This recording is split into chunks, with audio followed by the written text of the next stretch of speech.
tenebo irpayiani lemurua, irpayiani lelatia tenebo ang'. Ore toolemayiolo naa kaajo Litutuma ara ole Samson. Naa kajo Litutuma amu mibala oshi naarna, ekitejo toyiolo Liteto. Nanu eji Teto amu aiputie naapa menye nelusoo ina. Enkirorokino ake aitoki naa ang'amaa. Aata taata olomoni latoning'o oleng toonkuti olong'i naa ninye taata ayieu nikiimaki taata nebaiki naa entoki nemelelek. Ore ina pisha naiterunye natodua oshi toonkolong'i kumok ajo naa sinanu naa nemayieu nikisujaa ina. Egirai aimaki esiai oontaloishin toonkang'itie anake intomonok maare osina sapuk tenakata olio ajo mekure eramatitae irmareita hoo nebaiki ninye naa nkituak maanabo ninche naaduo eitodoluni ajo ninche eetae.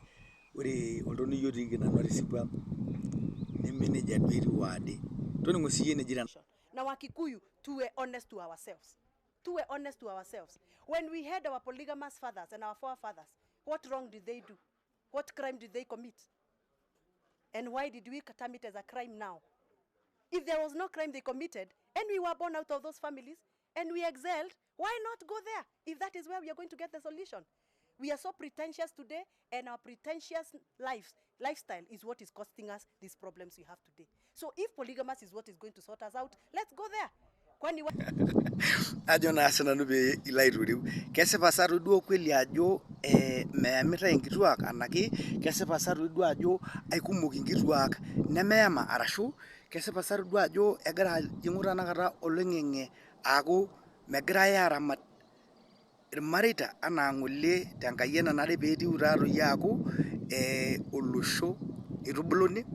Atigira adol naning'ito iroritae toonkoitoi kumok tiatua olosho lang', atodua sii mpaka te mainstream media egirai ayieu neshukokinoi ninye oleng endamunoto nai anake irregei apake loltung'ani orok ning'ito oshi taata eji herbal this herbal that negirai ashukokino nai tanakata nkoitoi apa naanare mabarishoi oltung'ani.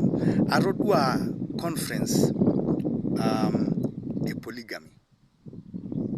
Join us at the Polygamy Conference 2023. Connect with like-minded individuals. Discover new perspectives. Polygamy can be a choice made out of love, respect, and mutual consent.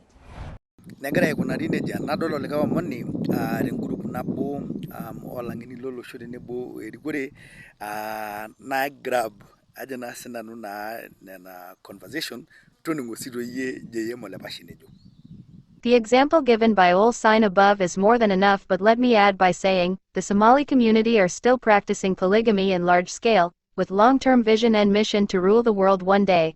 A man marries between 2 to 6 wives with an irreducible minimum of 6 children with no maximum limit. First forward, the sons are currently encroaching into every little space left in both urban and rural setups world over. Go to Mashuru, Isalenke, Sultan, Emily, Kima, just visit, mention these sleeping rural markets and come tell us which has zero presence of Somali families. Also investigate if their children are starving, not going to school, poor health, not clothed or otherwise. Case rested by this few words. Polygamy is African opium, we need it to survive generation after generation. Asi, nayau naa ina maikilikuanata taata tenolong nchere ama sa nai tenetii apa irregei oje likitung'uaitie nkoitoi apa oloonkawuyiaa naaramatieki olosho neramatieki iltung'anak netaa apa nkoitoi sidan nai nibalayu ajo ketii nkoitoi naaje naa kesipa ajo tenishukokinoi nitashe olosho. Keoshoi enchunet omom anake kesidai nai nikirubarie irkulie rregei ake duo likitolua anake lootolua yiok loogira aitapong'oo nidakie olosho enaa kesidai ake nai nikigil nikishukokino kunda sidan nai naanyor ormabarishoi le tung'ani. Nchooki siyie enduata ino ore oleng aikilikuanu naa kaa enduata ino ipirta kiama taata oonkituak naalus nabo. Kentoki nai nijo yie kaisidai enaa entoki nijo meesidai ainyoo. Kaji enkarna ai Teto Ole Tutuma tusujaki toonkoitoi nena pookin te social media tenebo X anake Twitter tenebo YouTube tenebo Facebook tenebo Instagram Teto Ole Tutuma nikingira ailepunye esiai ake sininye naa tempukunoto ena oitoi Ol'Aimerri Media ng'oru ake sininye Ol'Aimerri TV te YouTube ng'oru Ol'Aimerri te Facebook matopodari siiyie nikiramat olosho. Naisho ole.